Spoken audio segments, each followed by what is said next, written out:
میخوای همچین گرافیک خیلی خفنی و رو ماینکرافت موبایلت بگیری، اونم حتی رو گوشی های ضعیف. خب من امروز آسون ترین روش رو بهت میگم، فقط قبلش لایک و ساب کن.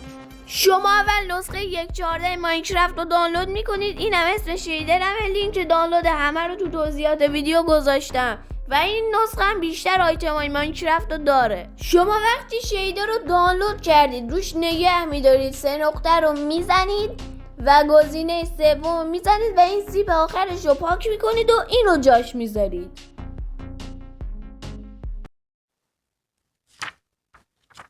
وقتی هم نوشتید گزینه چنج رو میزنید و الان 80% کار رو انجام دادید. خیلی خوب، الان روش نگه میدارید، گزینه شیر رو میزنید. شما بعد برنامه راه رو نصب کرده باشید، رو برنامه راه رو میزنید، گزینه اوکی رو میزنید.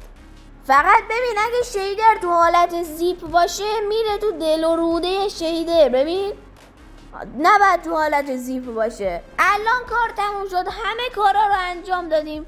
فقط میایید رو شیدرتون یه بار میزنید تو برنامه رار و ماینکرافت رو انتخاب میکنید. اینم شیدرمونه که فقط تو قسمت ریسورس پک میاد و جای دیگه ای نمیاد. بریم ببینیم این شیدر چی کار کرده. به به به به، واقعا به نظر من شیدر خفنیه. این نگاه کن، سایه رو تو ببین و آباش هم واقعا چیز خفنیه. اینم از شیدر بود و رو گوشی های ضعیف هم جواب برید عشق کنید.